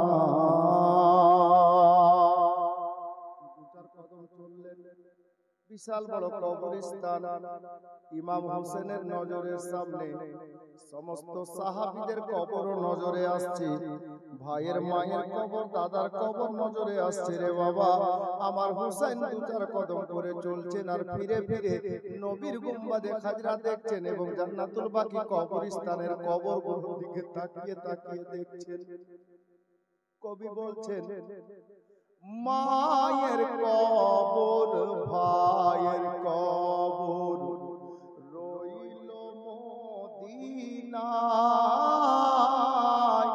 রইল মদিনায়। মায়ের কবর ভাইয়ের কবর রইল মদিনায়, রইল মদিনায়। চোখ মেলিয়ে তাকিয়ে দেখেন সকলের কবর, সকলের কবর। জিয়ারত করে এলেন ফিরে, জিয়ারত করে এলেন ফিরে, আর দেখা হলো না। ইমাম হোসেন মক্কা শহর হলেন রাওয়ানা। প্রাণের বেটি সুগরাকে ইমাম সঙ্গে নিলেন না। ইমাম হোসেন মক্কা শহর হলেন রাওয়ানা। কাফেলা বাড়ি থেকে বেরিয়ে কিছুটা চলে গেছে। আমার সুগরা বিছানায় খাটে শুয়ে শুয়ে বাবা চলে যাচ্ছে। মা চলে যাচ্ছে, দাদা বোন সবাই চলে যাচ্ছে, বাড়িটা খালি হয়ে গেছে, সুগরা একা রয়ে গেছে, সবাই চলে যাচ্ছে, সুগরা থামতে পারছে না বাবা। হযরতে সুগরা খাতুন আমার আল্লাহকে ডাক দিচ্ছেন আর বলছেন কি জানেন? কেন্দে বলেন সুগরা খাতুন, কেন্দে বলেন সুগরা খাতুন, হায় কি হইল আমায়, কি হইল আমায়, ও গো খোদা কেন আসুক দিলে গো আমায়, দিলে গো আমায়, আমি কেমন করে বাপ মা ছেড়ে, কেমন করে বাপ মা ছেড়ে একা রইব মদিনায়। ইমাম হোসেন মক্কা শহর হলেন রাওয়ানা, প্রাণের বেটি সুগরাকে ইমাম সঙ্গে নিলেন না। ইমাম হোসেন মক্কা শহর হলেন রাওয়ানা। বেরাদার বাবারা, ভাইরা, মা বোনেরা, আমার ইমাম হোসেনের কাফেলা অল্পটা রাস্তা গেছেন বাবা। হযরতে সুগরা রাদিয়াল্লাহু তাআলা আনহা উনি বিছানায় শুয়ে শুয়ে বাবা দৃশ্যটা দেখতেছিল। সুগরা থামতে পারলো না, অন্তরটা ফেটে গেল রে বাবা। 11 বছরের বাচ্চি মা বলে বিছানায় কেঁদে পড়লে। মা শব্দ বেরিয়েছে হযরতে সুগরা খাতুনের মুখ থেকে, মা বলে কান্না করে উঠলেন রে বাবা। ওই যে কাফেলাটা চলে যাচ্ছে হুসাইন পাকের, ওই কাফেলার সঙ্গে বাবা হযরতে সুগরা খাতুনের আম্মা জানো শামিল আছে। আমার হুসাইন সবার আগে আছে, পিছন পিছন আব্বাস আলামবারদার আছে, হযরতে জাইনাব আছে, হযরতে উম্মে রবাব আছে, হযরতে ইমামে মুসলিম আছে। হে বিরাদার, হযরতে আপনার আউন মোহাম্মদ আছে, হযরতে ইমামে কাসিম আছে, জাইনুল আবেদিন আছেন, হযরতে ইমাম আলী আকবর আছেন, আর অনেকে আছেন রে বাবা। সাথে সাথে আমার সুগরা খাতুনের মাই হযরতে শাহরবানু রাদিয়াল্লাহু তাআলা আনহা, উনিও নিজের কচি বাচ্চাকে কোলে করে হাঁটতেছে, সবার চোখে পানি আছে।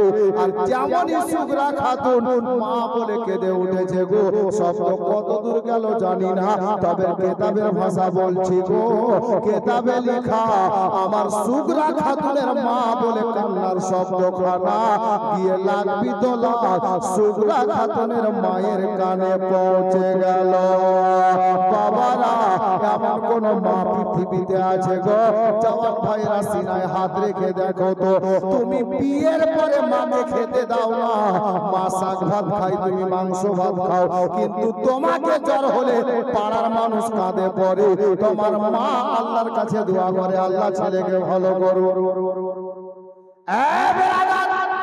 যে বাবা আপনার শরীরের ঘামকে পায়ে ফেলে দিয়ে রক্তকে মাটি করে আপনার জন্য কত পরিশ্রম করে লিখিয়ে পড়িয়ে মানুষ করেছেন, এখন চাকরি হয়ে গেল, দাঁড়িয়াপুর ছেড়ে মাস্টার পাড়া মানে বাপ ছাড়া পাড়ায় থাকছেন নাকি? সবাই না, কিছু লোক এই ধরনের আছে রে বাবা। ওই মাস্টার পাড়ার রকম জায়গা দেখতে হয় জানে, গোটা ফ্লাইট নিয়েছে, বুড়ি মাটা আছে আপনার দিয়াড়ে টাটির বাড়িতে, বুড়িমা 3 দিনের জন্য আসবে, তো ম্যাডাম বলছে জায়গা নাই। আর 8 দিন শ্বশুর শালা শালি এসে থাকে, কোনো কথা নাই। যেই বাবা যেই মা আপনাকে খেয়ে না খাইয়ে লিখিয়ে পড়িয়েছেন, ওনার জন্য জায়গা হলো না, আর চাকরি করছো মাস্টার পাড়ায় থাকছো আর বলছে এটা মাস্টার পাড়া। আমি বলি ওটা বাপ ছাড়া পাড়া। অনেক মাস্টার আছে মা বাবাকে ছাড়া খাওয়ার খাই না, অনেক ভালো লোক আছে। মাস্টার হলে কি হবে বেরাদার? তবে বাবারা ভাইরা বোঝাতে গিয়ে কথাটা বেরিয়ে গেল, শুনেন। আমার সুগরা খাতুনের মা যেমনই বাবা মা কান্না শব্দখানা সুগরার আম্মার কানে এসেছে। হযরতে সোহর বানু উনি বাবা আর আগে বাড়তে পারছেন না। কাফেলার আগে আছে ড্রাইভার মানে ইমাম হুসাইন, সর্দার আগে আছে। সোহর বানু পিছন থেকে স্বামীকে ডাকে দিতে পারছেন না, কারণ বেয়াদবি হয়ে যেতে পারে। আর আমাদের মধ্যে কিছু মা বোন আছে দরকার পড়লে স্বামীর সিনাই চড়া আজান দিবে নাকি? আছে কিছু। খালা সতর্ক হন, শিক্ষা নেন। হযরতে সোহর বানু পিছন থেকে স্বামীকে ডাক দিচ্ছেন না, যদি বেয়াদবি হয়ে যায় দুনিয়া বরবাদ আখিরাত বরবাদ। কারণ স্বামীর সঙ্গে যে স্ত্রী বেয়াদবি করে আমার নবী ওকে ভালোবাসে না, আল্লাহর প্রতি রাজি হবে না। মা বোনেরা, সোহর বানু কি করলেন বাবা? স্বামীকে ডাক দিলেন না। কি করছেন জানেন? কোলে বাচ্চাটা নিয়ে দু চার কদম তাড়াতাড়ি হাঁটলেন, মানে জোরে হাঁটলেন। আর সাইড দিয়ে গিয়ে আমার ইমাম হুসেনের সামনে দাঁড়িয়ে বলছেন, হুজুর একটু দাঁড়ান। হুজুর একটু দাঁড়ান। আমার হুসেন বলছেন, হারে আলী আসগারের মা, এ সবে মাত্র কম মিনিট হলো বাড়ি থেকে রাস্তা ছাড়লাম, আর 4 থেকে 450 কিলোমিটার রাস্তা যেতে হবে পায়ে হেঁটে। এত লম্বা রাস্তা, আর বেরোতে তোর কাজ শুরু হয়ে গেল। হুজুর দাঁড়ান, কি দরকার পড়ে গেল? কিছু ভুলে গেলি বাড়িতে? বলে না। কি লাগবে? দাঁড়াতে বলছেন, ঠিক আছে দাঁড়িয়ে গেলাম। বল কি লাগবে? স্বামী দাঁড়িয়ে গেছেন, স্ত্রী বলছেন যে কি লাগবে বলো দেখি। তুমি খাবার নেবে? বলে হুজুর না। কি লাগবে? টাকা পয়সা, নতুন শাড়ি? বলে না, কিচ্ছু লাগবে না হুজুর, আমি যেমন তেমন লোকের বেটি না, যেমন তেমন লোকের বেটি না, আমি হলাম একজন বাদশার বেটি। হযরতে সোহর বানুর আব্বা ইরান দেশের বাদশা। জি,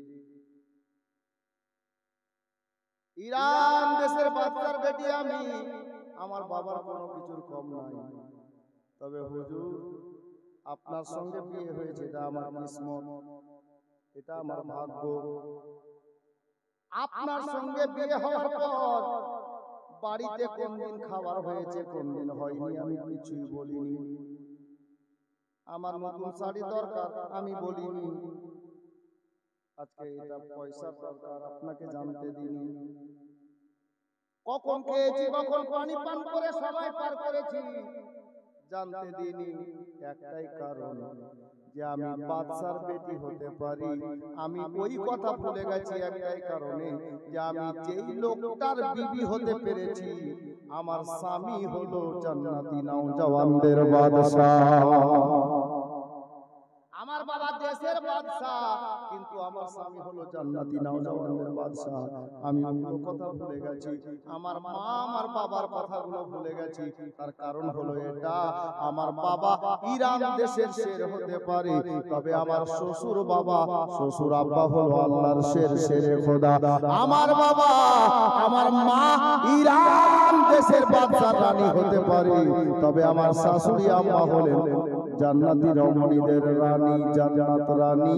আমি সব কিছু ভুলে গেছি একটাই কারণে, যে আমি নবী বংশের বৌমা হতে পেরেছি। তাহলে কি লাগবে রে? সুগরার মা বলছে, হুজুর গো আমার কিচ্ছুই লাগবে না।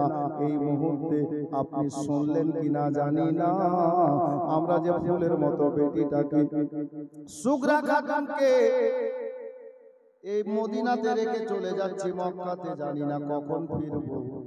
বেটিটার শারীরিক অবস্থা ভালো নয় হুজুর, জ্বরের মধ্যে পড়ে আছে। এই মুহূর্তে আমার কানে শব্দ এলো, আমার সুগরা মা বলে চিৎকার করে কেঁদে উঠেছে। আমি মায়ের কানে শব্দটা পৌঁছেছে, আমার দিলটা কেন তড়পাচ্ছে, আমার ভিতর ফেটে যাচ্ছে গো হুজুর। কেন রে বিবি? বলে জানি না, বেটির জ্বরটা বেশি হয়ে গেল নাকি, শরীরটা বেশি খারাপ হয়ে গেল নাকি। আমি মা হয়ে কোন মনে কোন প্রাণে বেটির কান্না শুনে আগে বাড়বো, কিন্তু হুজুর আমি যেতেও তো পারছি না। আপনি আমার মাথার তাজ, আপনার অর্ডার না পেলে আমার যাওয়া হবে না। হুজুর গো, আমি আপনার কাছে একটু সময় চাইছি, যদি একটু সময় দেন আমি একবারের জন্য আমার বেটিটাকে ফিরে আবার দেখতে যেতাম। আদব শিখেন মা খালা বোনেরা, স্বামীর সঙ্গে কেমন কথা বলা দরকার বা উচিত। বিবিরে, যখন এই কথা আছে, আমিও তো কোনো মায়ের বেটা রে, মায়ের দিল কত নরম আমি হুসাইন জানি রে। হুজুর কিভাবে জানলেন? বলে বিবিরে, আমার বাবা গরিব মানুষ, নতুন জামা কিনতে পেরেছিলেন না ঈদের দিন। আমি ঈদের রাতে, সকালে ঈদ হবে রাতের বেলা, মাকে বলেছিলাম, মা জননী আমাদেরকে সান্ত্বনা দিয়ে রাতে বাড়িতে যা খাবার ছিল খাইয়েছিলেন, বিছানায় ঘুম পাড়িয়ে দিয়ে আমার জননী সারা রাত মদিনার মেয়েরা বিছানাতে ঘুমিয়েছিল রে, কিন্তু আমাদের মা আমাদের দুই ভাইয়ের জন্য সারা রাত মুসাল্লায় বসে আল্লাহর কাছে কেঁদে কেঁদে আল্লাহকে রাজি করিয়ে জান্নাত থেকে জামা মানিয়েছিলেন। বিবি, আমিও মায়ের বেটা রে, আর তুমিও হলে একজন মা রে। আমি জানি মায়ের দয়া কেমন হয়। যাও বিবি যাও, আমি অর্ডার দিলাম রে, যাও গিয়ে তুমি সুগরাকে একবার দেখে এসো। বেটি তো আমারও রে, আমার ভিতরটা কাটছে রে সুগরার মা, কিন্তু বাধ্য হয়েছি মদিনা ছাড়তে রে। যাও বেটিকে দেখে এসো বিবি যাও। কাফেলা দাঁড়িয়ে গেছে রে বাবা, আমার ইমাম হোসেন রাদিয়াল্লাহু তাআলা আনহু দাঁড়িয়ে গেছে। সুগরার মা যেমন ফিরে বাড়ির দিকে যেতে আরম্ভ করেছেন, দু চার কদম গেছেন, হযরতে ইমাম হোসেন বলছে, বিবি সুগরার মা দাঁড়িয়ে যা। আমাদের বিবি হলে শুনতো না, চলে যেত। ওটা হুসাইনের বিবি রে বাবা। জি, দাঁড়িয়ে গেলেন। যেমনই দাঁড়িয়েছেন, সুগরা খাতুনের মা মনে মনে ভাবছে, খোদা গো আর হয়তো যাওয়া হলো না, কারণ যা যেতে বলার পরে আবার দাঁড় করিয়ে দিলেন, তার মানে কোনো কারণ আছে, আর হয়তো যাওয়া হলো না। আমার সুগরা খাতুনের মাকে ইমাম হোসেন যেমনই দাঁড় করিয়েছেন, উনি বলছেন, হুজুর কি হলো, আর কি যাব না? বলেন রে বিবি, না, মানুষের কাছে যদি একটা ব্যাগ থাকে তাড়াতাড়ি হাঁটতে পারে না, একটা বস্তা নিয়ে মাথায় তাড়াতাড়ি চলা যায় না। একটা লোকের হাতে যদি একটা ব্যাগ দেন 5 কিলো ওজনের, আর একটা লোককে খালি হাঁটতে বলেন, দেখবেন ব্যাগওয়ালা পিছিয়ে যাবে, খালি লোকটা এগিয়ে যাবে। আমি উদাহরণ দিলাম এটা। আমার হোসেন বললেন, বিবি রে, তোমার কোলে একটা বাচ্চা আছে, বাচ্চাকে নিয়ে যেও না, কারণ বাচ্চা কোলে করে তাড়াতাড়ি হাঁটা যাবে না। বাচ্চাটাকে আমি হোসেনকে দিয়ে দাও রে, বেটাকে আমাকে দাও, তুমি খালি হাতে ঝটপট করে যাও, আর ঝটপট করে বেটিকে দেখে আবার ফিরে এসো, বহু লম্বা সফর আছে রে বিবি।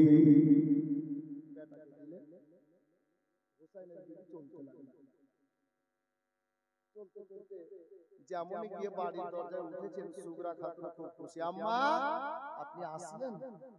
হ্যাঁ বেটি আসলাম। আচ্ছা, মাকে যারা ভালোবাসে ভাই একটু শোনো ভাই, মায়ের পাওয়ার দেখো, মায়ের মর্যাদা দেখো। সুগরা খাতুনের মা গেলেন, সুগরা শরীরে অনেক জ্বর ছিল, থরথর করে কাঁপছিলেন, উঠে বসতে পারছিলেন না, এত জ্বর। হযরতে সুগরা খাতুনের মা গেলেন, বেটির কাছে বসলেন, আর যেমনই বেটির চেহারাতে হাত ফিরিয়েছেন, মা তুমি কেন কাঁদছিলে? মায়ের হাতের স্পর্শ হওয়াতে কিতাব লেখক বলছেন, সুগরা খাতুনের শরীরে যতটা জ্বর ছিল অর্ধেকটা জ্বর ভালো হয়ে গেল। জোরে বলুন সুবহানাল্লাহ। মায়ের হাতের মর্যাদা দেখুন, পাওয়ার দেখুন, আল্লাহ এত পাওয়ার দিয়েছে মায়ের হাতের মধ্যে। মাও আবার ওরকম হওয়া লাগবে। আমাদের মাগুলো যদি বলে যে আমি বেটাকে রোজ ছুঁচি, জ্বর হয় না, ভালো হয় না কেন? কারণ আছে। সুগরার মায়ের হাতে পাওয়ার এই জন্যই বেশি যে সুগরার মায়ের চেহারা কোনো পরপুরুষ দেখেনি, আর আমাদের মায়ের চেহারা কালিয়া চোখের কোনো লোক বাদ না যে দেখেন। হ্যাঁ স্বাভাবিক, উনারা পর্দা ছাড়েনি আর এরা পর্দা করেনি, যার জন্য এদের হাতে ওই বই পড়তা নেই। বরকত তো আছে কিন্তু ওই বই পড়তা নেই। জি আমি গাল দিচ্ছি না, বুঝাচ্ছি, শুনেন, খেয়াল করে। তখনও মা ছিল, এখনো মা। জি পার্থক্য এটাই যে উনারা পর্দার বাইরে যাননি আর আমাদের গুলো পর্দা করতে শিখে, শুনছে কিন্তু শিখছে না, করছে না। বাবা যাই হোক, হযরতে গিরামি বলছিলাম, সুগরার মা, সুগরার শরীরে হাত দিলেন, অর্ধেক জ্বর ভালো।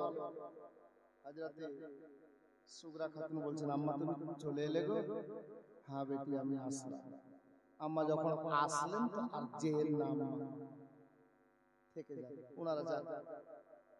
আমার সুগরার মা বলছেন, বেটি রে, এ বেটি সুগরা শোন রে, আমি তোর আব্বাসের খোদার লালকে হযরতে হুসাইনে পাক রাদিয়াল্লাহু তাআলা আনহুকে রাস্তায় দাঁড় করিয়ে একটু সময় নিয়ে এসেছি বেটি, আমার থাকা যাবে না, আমাকে আবার যেতে হবে। যদি তোমার আব্বা নারাজ হয়ে যায় রে, আমার ইহ জগৎ পর জগৎ বেকার হয়ে যাবে রে বেটি। তোমার আব্বা নারাজ হয়ে গেলে, দুঃখ পেয়ে গেলে, মা ফাতেমার বেটাকে দুঃখ দেওয়া যাবে না, নবীর নাতির মনে দুঃখ দেওয়া যাবে না। মা আপনি আসলেন তো যাবেন যখন আমাকে নিয়ে চলেন। মা বলে, কেন রে বেটি?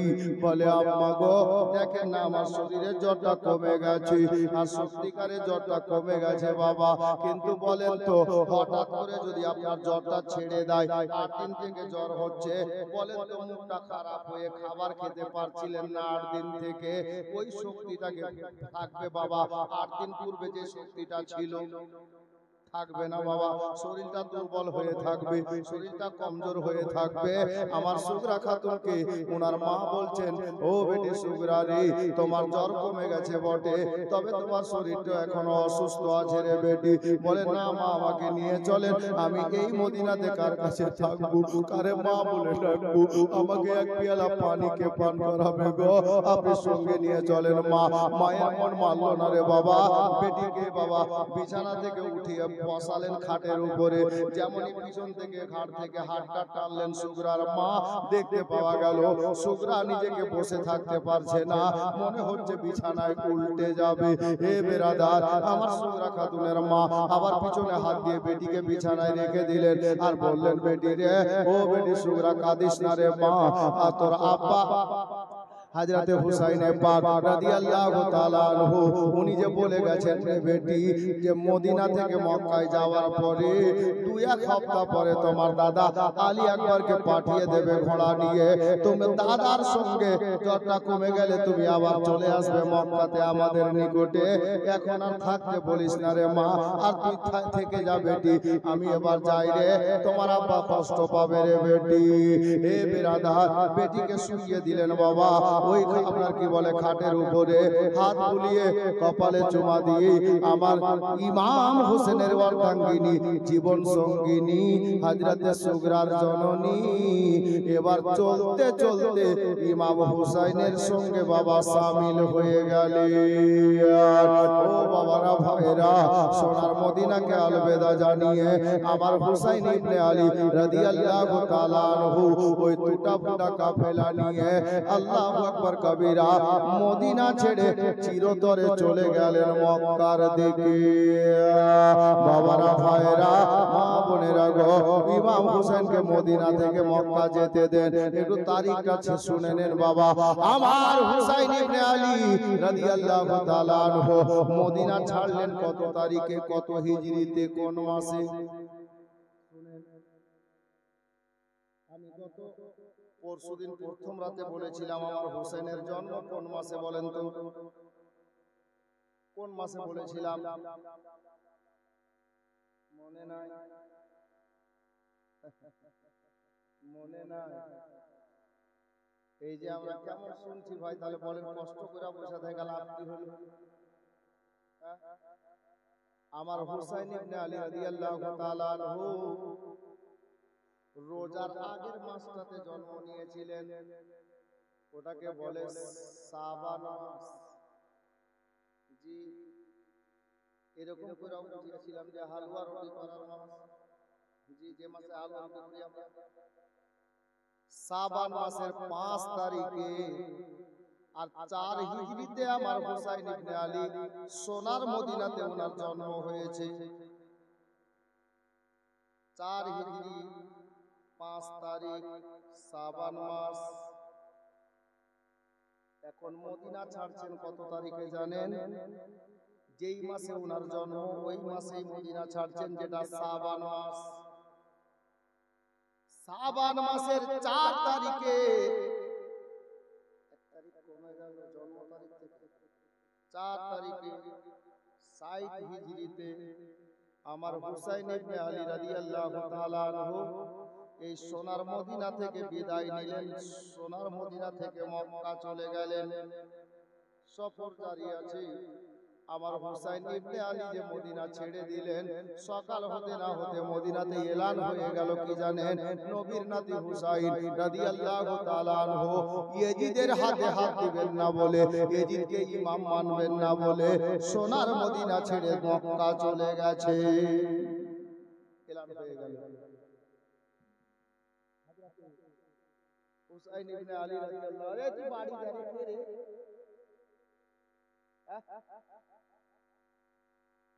সুখাতে মাছ মারতে চেয়েছিলেন, তুই বাড়ি চলে যাবে টা যা।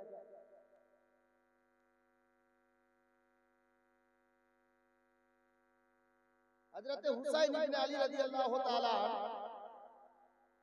এই 4-4.5 কিলোমিটার পথ অতিক্রম করে মক্কাতে পৌঁছালেন। একটু আগে শুনলেন এখানে একটা সুন্দর পয়েন্ট, সুন্দর পয়েন্ট। সেটা কি জানেন?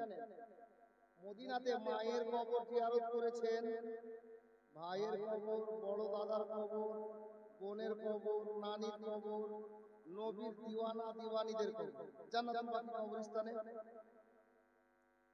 আচ্ছা বলেন তো, কোরআন নাজিল হয়েছে মক্কাতে আর মদিনাতে, যে একটা ভলান্টিয়ার যাও ওই বাচ্চাদেরকে বলো যে তোরা বাড়ি যাবা, আর না হলে কথা বলতে একটু আস্তে কথা বলতে বলো, রাখবে না, ছোট বাচ্চা আছে। যাই হোক, তো ইনাদের কবর জিয়ারত করে উনি বেরিয়েছেন।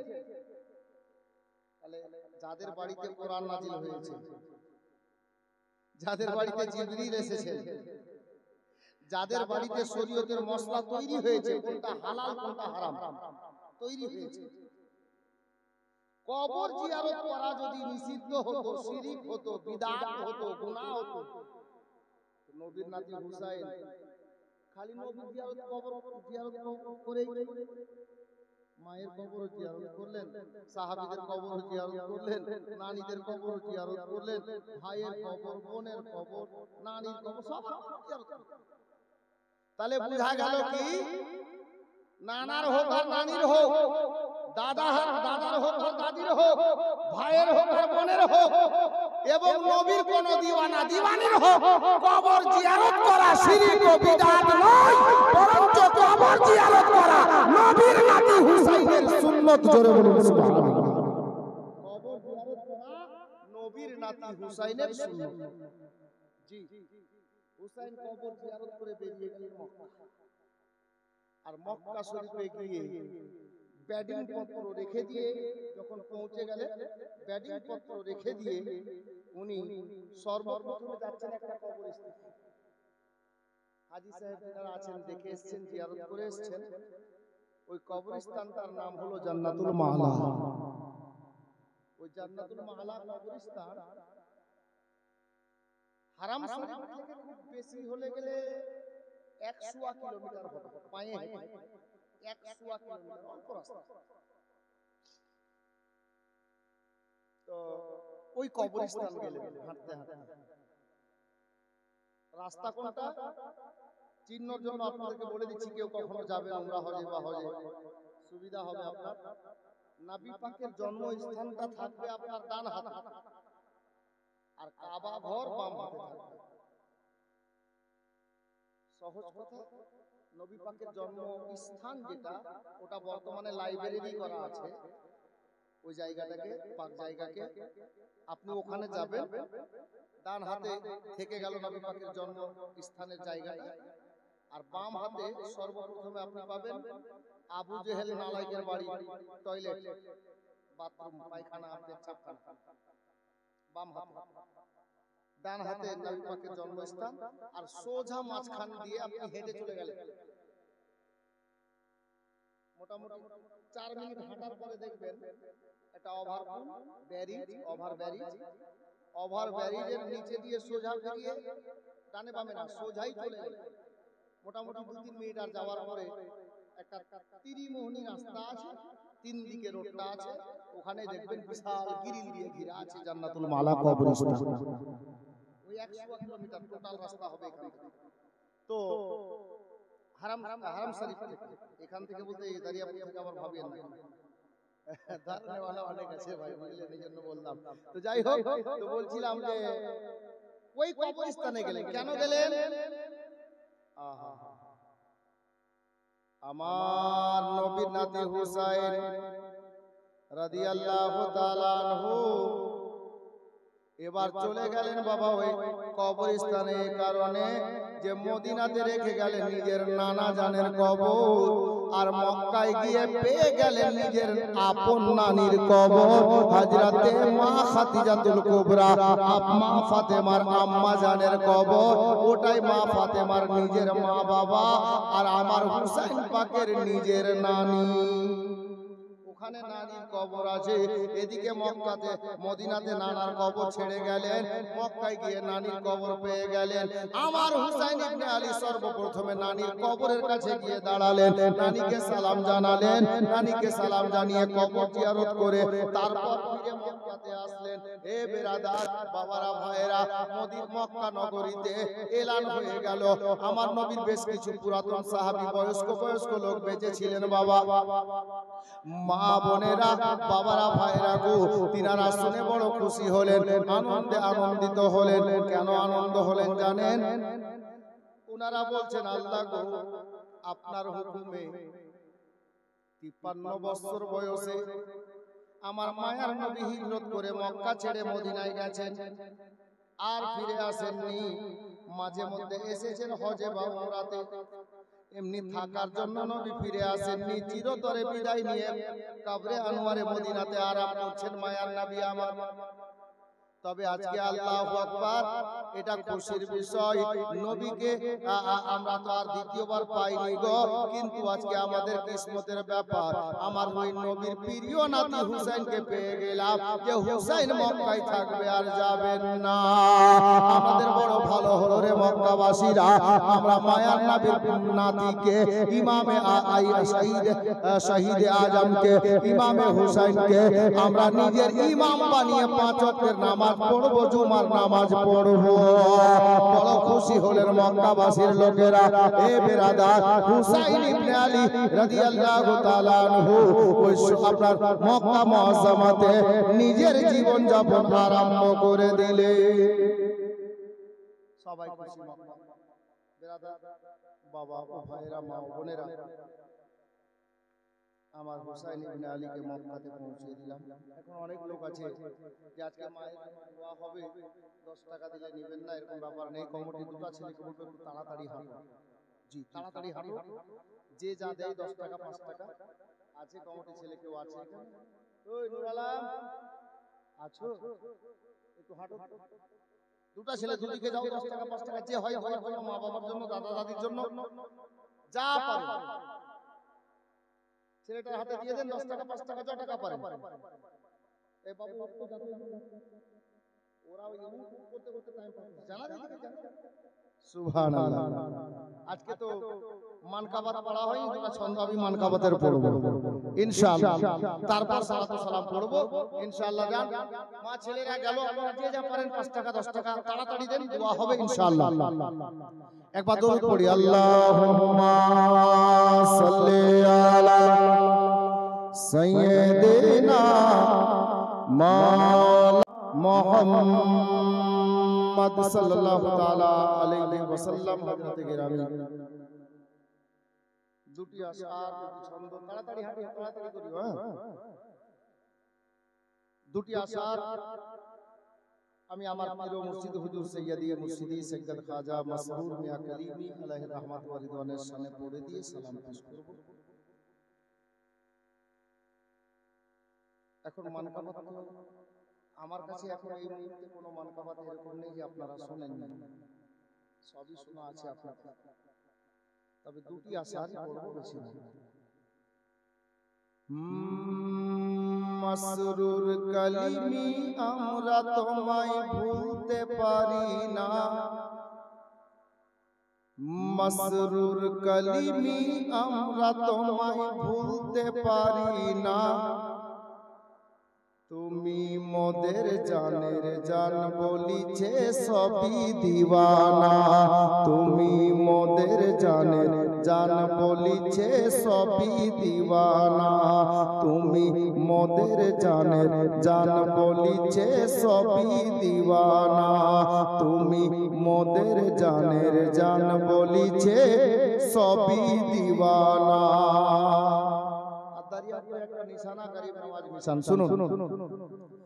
তুমি এলে এই বাঙ্গালেতে ঘরে ঘরে আলো জ্বালাতে, সৈয়দি মাসরুর মিয়া তুমি এলে এই বাঙ্গালেতে